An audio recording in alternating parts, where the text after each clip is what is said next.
जिंदगी के उतार चढ़ाव के अनोखे रंग और उनसे जुड़े उतने ही मुद्दे, चाहे वो हो शिक्षा, भ्रष्टाचार, स्वास्थ्य, राजनीति, अपराध, महिला सुरक्षा, भ्रूण हत्या, किसान और कृषि, पर्यावरण, खेल और ना जाने कितने मुद्दे। इन सभी और अनेकों मुद्दों पर हम करेंगे परिचर्चा एसवीएन न्यूज के खास कार्यक्रम इशू टुनाइट में। Issue tonight at 9 on Saturdays and Sundays, only on SVN News.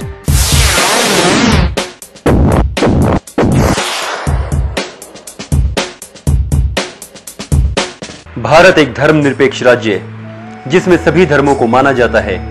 प्रत्येक व्यक्ति अपनी इच्छा से अपना जीवन व्यतीत कर सकता है। वही हमारे देश को यहाँ की संस्कृति की वजह से पूरे विश्व भर में जाना जाता है। अनेक तरह के रीति रिवाजों को मानने वाले इस देश में कुछ कुरीतियां भी हैं। इनमें से एक है अंतरजातीय विवाह।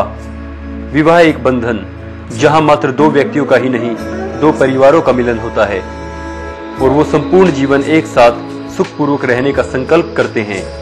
हम विकासशील से विकसित होने जा रहे हैं, पर हम कुछ मामलों में आज भी वही हैं जहां पहले थे। आज के पढ़े लिखे समाज में जाति विजाति जैसे मामले गौण हो गए हैं। वहीं शादी की बात आए तो जाति को प्रमुखता दी जाती है। ऐसा क्यों? आखिर क्यों हम जाति व्यवस्था को जिंदा रखना चाहते हैं? आखिर क्यों शिक्षित होने के बावजूद हमारे विचारों में संकीर्णता है? जाति, समुदाय, धर्म के नाम पर हत्या जैसे कुकृत्य, ऑनर किलिंग को करने से भी कतराते नहीं है। विस्मय की बात तो ये है कि इज्जत के नाम पर हत्या करने वाले आपके अपने इस कृत्य को जायज ठहराते हैं और दावा करते हैं कि उससे समाज में नैतिक आचरण शुद्धता कायम होगी। नमस्कार, मैं उमर चौधरी आप सभी का स्वागत करती हूँ कार्यक्रम इशू टुनाइट में। इशू टुनाइट के इस अंक में आज हम बहुत ही संवेदनशील विषय पे चर्चा करेंगे। दर्शकों, हम सभी जानते हैं कि हर बात के दो पहलू होते हैं, एक अच्छा और एक बुरा। ये हम पे निर्भर करता है कि हम किस पहलू पे अधिक ध्यान देते हैं या उसे चुनते हैं। भारत देश अनेकता में एकता का देश, एक ऐसा देश जहां बहुत सारी जाति और धर्म के लोग एक साथ रहते हैं, जहां प्रत्येक जाति और धर्म का सम्मान होता है। पर इसी देश में धर्म और जाति के नाम पर मासूमों की हत्याएं भी की जाती हैं, कहीं धर्म के नाम पर, कहीं जाति के नाम पर, कहीं विवाह करने पर भी। विवाह एक पवित्र बंधन है, पर यह विवाह सहजातीय हो तभी, वरन ये एक अपराध हो जाता है जिसके लिए इसी देश के कुछ लोगों द्वारा दंड का प्रावधान भी है। जबकि भारतीय संविधान ने सभी को स्वतंत्रता दी है कि वे किसी से भी अपनी इच्छा के अनुसार विवाह कर सकते हैं। हैरत की बात तो ये है कि इस प्रकार की हत्याओं में अक्सर आपके अपने ही लिप्त रहते हैं और इस कुकृत्य को करने के बाद जरा सी भी शिकन उनके चेहरे पे दिखाई नहीं देती। क्या इस तरह किसी की हत्या करके नैतिक आचरण, इंसानियत, धर्म, संप्रदाय को बचाया जा सकता है? अंतरजातीय विवाह क्या इतना बड़ा पाप है कि इसके लिए मृत्युदंड का प्रावधान हो? इसी विषय पर चर्चा करने के लिए आज हमारे साथ स्टूडियो में मौजूद हैं Manisha Gauri ji, senior fellow search state resource centre से, Swapnila ji, announcer in AIR, Jagdeep Singh ji, working in health university as a clerk, और Sunita ji, working in theatre as a artist. आप सभी का स्टूडियो में बहुत बहुत स्वागत है। शुक्रिया। जैसा कि आप लोगों को पता है कि अंतरजातीय विवाह एक राष्ट्रीय समस्या बन चुका है हमारे देश में इस समय। तो मैं आप लोगों से पहला प्रश्न यही करती हूँ, स्वप्निला जी, सबसे पहले आपसे, कि आखिर अंतरजातीय विवाह है क्या? क्योंकि आजकल के समाज में लोगों ने अपनी अपनी अलग अलग परिभाषाएं बना रखी हैं अंतरजातीय विवाह को लेके। तो मैं चाहती हूँ कि हमारे दर्शकों को सबसे पहले ये चीज क्लियर हो जाए कि अंतरजातीय विवाह है क्या। जी, जहाँ तक मैं समझती हूँ, जो हमारे यहाँ विवाह एक संस्था है जी। तो जब हम आपस में बैठकर एक लड़का और एक लड़की की शादी करते हैं तो सोचते हैं कि अपने इक्वलिटी के, बराबरी के समाज में शादी की जाए। तो उसके लिए जब पुरानी सदियों पीछे की पीढ़ियों में हम चले जाएं तो वहाँ हम देखते हैं कि हमारे समाज में कार्य के आधार पर कुछ जातियां तय कर दी गई थी जी। तो उन जातियों को आधार बनाकर अलग अलग कर्म क्षेत्र उन्हें बांट दिए गए थे। तो वो कर्म क्षेत्र आगे चलकर क्या हुआ कि पीढ़ियों दर पीढ़ियां उनके जो आने वाली पीढ़ियां थी उनको उन्हीं कर्मों में लिप्त रहने के लिए कहा गया, तो वो जो जिस कर्म में था उसी कर्म के आधार पर उसे जाति बना दिया गया। तो जहां तक मैं समझती हूँ वेदों पुराणों के आधार पर 4 जातियां जो हैं हमारे यहाँ प्रचलित थी, तो उन्हीं जातियों में अगर एक जाति का व्यक्ति दूसरे जाति के व्यक्ति से शादी करता है तो उसे इंटरकास्ट मैरिज कहा जा सकता है। लेकिन यहां तक मैं समझती हूँ आज हमारे समाज में समुदाय में भी अगर शादी की जाती है, एक ही जाति में अलग समुदाय में शादी की जाती है, तो उसे भी इसे हम अन्यथा ले लेते हैं, उसे इंटरकास्ट ले लेते हैं। जी बिल्कुल। जबकि पहले की अगर आपने जैसे बात की है, पुराने समय में ब्राह्मण, वैश्य, क्षत्रिय और शूद्र थे, इन्हें सच में कर्म के अनुसार बांटा गया था। लेकिन प्रॉब्लम कहाँ आई कि हम लोगों ने उस कर्म को विशेष बना दिया। ब्राह्मण ने कहा कि मैं विज्ञानी हूँ, मेरे पास ज्ञान है, इसलिए मैं सर्वश्रेष्ठ हूँ। क्षत्रिय ने कहा मैं आपकी रक्षा करता हूँ, इसलिए मैं श्रेष्ठ हूँ।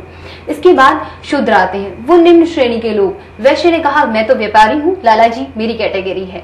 इसी तरह शूद्र पिछड़ता गया। तो क्या जाति सच में इतनी मायने रखती है एक इंसान से इंसान की वैल्यू को छीनने के लिए, या यूं कहें कि उसकी स्वतंत्रता का हनन करने के लिए? आज के दौर में तो हम कह सकते हैं कि उसकी स्वतंत्रता का हनन है, लेकिन जब ये परंपराएं चलाई गई थी उस समय में ऐसा नहीं था। जैसे आपने कहा कि ब्राह्मण समझता था कि मैं वेद पुराण पढ़ाता हूँ क्योंकि मैं गुरु के स्थान पर बैठा हूँ, इसलिए मैं ऊंचा हूँ। लेकिन क्षत्रिय ने कहा कि मैं समाज की सेवा करता हूँ, रक्षा करता हूँ, इसलिए मैं रक्षक की भूमिका में हूँ। और वैश्य ने कहा कि जी मैं समाज को संचालन करता हूँ, मैं व्यापार चलाता हूँ, तो जिससे दीन दुनिया चलती है, इसलिए मैं अपनी उसकी एक अलग दुनिया थी। लेकिन इसी तरह से शूद्र जाति, क्योंकि वो काम के आधार पर इन्हें बांटा गया था।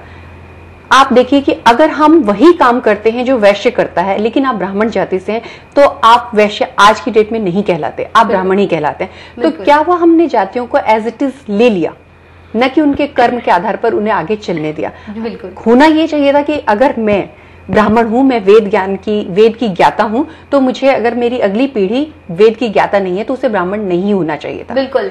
जबकि आज ये है कि ब्राह्मण का बेटा डॉक्टर भी है, वकील भी है और एक इंजीनियर भी है। क्यों, अगर हम सवाल उठाएं कि क्यों उन्होंने अपने पेशे को बदला? अगर जातिवाद को रखना था तो अपने कर्म से भी जुड़े रहते। इसी तरह मैम अब कर्म की बात आई है, तो मैं आपसे जानना चाहूंगी मनीषा गौरी जी कि पढ़ा लिखे समाज की हम बात करते हैं, सभ्य समाज की हम बात करते हैं, तो उसके बावजूद हमने आज इतनी बड़ी बड़ी डिग्रियां ले ली है, आज मास्टर्स होना एक कॉमन सी बात है, लेकिन इस जातिवाद को हमने अभी तक जिंदा रखा है। इसके लिए आपकी नजर में कौन अधिक जिम्मेवार है, ग्रामीण पक्ष या शहरी पक्ष? असल में इसे हम ग्रामीण और शहरी अगर 2 हिस्सों में बांटे हैं तो मुख्य तौर पे तो कोई भी ये कहेगा कि ग्रामीण जो व्यवस्था है उसमें और शहरी व्यवस्था में फर्क है, तो सीधे सीधे हम ये कह देते हैं कि ग्रामीण व्यवस्था पिछड़ी हुई है। लेकिन अभी पिछले दिनों जितने भी मुद्दे हमारे सामने ऐसे आए, चाहे खाप पंचायतों के फैसले आए या कैसे, उसमें शहरी तबका भी विशेष रूप से शामिल है। तो इसको सिर्फ ग्राम्य क्षेत्र या शहरी क्षेत्र में विभाजित करना मैं समझती हूँ कि बहुत ज्यादा उचित नहीं है। इसका सीधा साधा पहलू ये है कि हमारी जो सोच कैसी है, पिछड़ी सोच है, परंपरावादी सोच है, पितृसत्तात्मक मूल्यों वाली सोच है। हरियाणा में जो विकास हुआ है, आर्थिक विकास तो बहुत ज्यादा हुआ है जी। पिछले दिनों में हम लगातार देख रहे हैं हरियाणा आर्थिक तरक्की के नाम पे तो नंबर 1 है, लेकिन अगर उस आर्थिक तरक्की को भी आप खोल के देखें, जैसे हम पर कैपिटा इनकम की बात करते हैं, पर कैपिटा इनकम तो ये हुआ कि सभी का सामूहिक रूप से पैसा जोड़ के उसको डिवाइड कर दिया आपने जनसंख्या से, तो उसमें पर कैपिटा इनकम बढ़ गई। लेकिन पिछले दिनों अगर मूलभूत रूप से देखा जाए, अगर आप ग्रामीण क्षेत्र में जाके देखें, आप शहरी क्षेत्रों में जाके देखें, इतनी ज्यादा गरीबी बढ़ी है जिसकी तो कोई हद नहीं है। बिल्कुल, उसको आप उससे आप परे नहीं पा सकते। लेकिन हो क्या रहा है कि छद्म आधुनिकता हम लोगों ने बहुत अपना ली है। बिल्कुल, एक दिखाने की जिंदगी बहुत जी रहे हैं हम। हमारे घरों में गाड़ियां आपको मिल जाएंगी, शहरी वर्ग में तो लड़कियां अगर बाहर जाती हुई दिखाई पड़ रही हैं, आधुनिक वेशभूषा में दिखाई पड़ रही हैं, बाइक तो चलाती हुई मोस्टली दिख जाती है, बहुत ज्यादा बाइक चलाती हुई दिख रही हैं, गॉगल्स पहन रही हैं, जीन्स पहन रही हैं, हर एक फील्ड के अंदर वो इंटरवीन कर रही हैं। अगर आप उस दृष्टि से देखते हैं तो आप ऊपरी तौर पे कहते हैं कि हरियाणा बहुत आगे का स्टेट है, इसकी मानसिकता बहुत आगे बढ़ी हुई है, लेकिन वास्तविकता ये नहीं है। वास्तविकता ये है कि मानसिकता बहुत रूढ़िवादी है, जिसकी वजह से जो विचार आपके दिमाग में चल रहे हैं उन विचारों की वजह से ही ये सारा का सारा परिणाम और सामने आ रहा है। हरियाणा के संदर्भ में अगर बात की जाए, जैसे आपने कहा कि हम आर्थिक तरक्की कर रहे हैं, सच है कि हम आर्थिक तरक्की कर रहे हैं, लेकिन एक सबसे बड़ा सत्य ये भी है कि इस अंतरजातीय विवाह में संलिप्त जितनी भी कार्रवाई है या फिर हत्याएं हैं, वो सबसे ज्यादा हरियाणा में ही होती हैं। एक रिसर्च के दौरान ये सारे तथ्य सामने आए कि हरियाणा इस समय नंबर 1 कैटेगरी में है, इस तरह की हत्याओं में लिप्त है। क्योंकि अगर हम आर्थिक तरक्की कर रहे हैं तो संकीर्ण विचारों पर तरक्की नहीं कर पा रहे हैं, मानसिकता हमारी वहीं की वहीं है। बिल्कुल। जगदीप जी, आपने अंतरजातीय विवाह किया और सबसे पहला सवाल तो यही रहेगा कि आपका अनुभव कैसा है? अनुभव बहुत अच्छा है। एक अंतरजातीय विवाह का ऐसा अनुभव नहीं रहा कि किसी तरह की दिक्कत आई, क्योंकि हम विचारों से थोड़ा सा जुड़े हुए हैं एक दूसरे से, ना कि एक भावनात्मक रूप का जो रिश्ते की जो बात होती है उससे नहीं। एक वैचारिक रूप से हम हर बात पे बात करके कोई कदम उठाते हैं, ना कि हम वैसे ही उठा लें।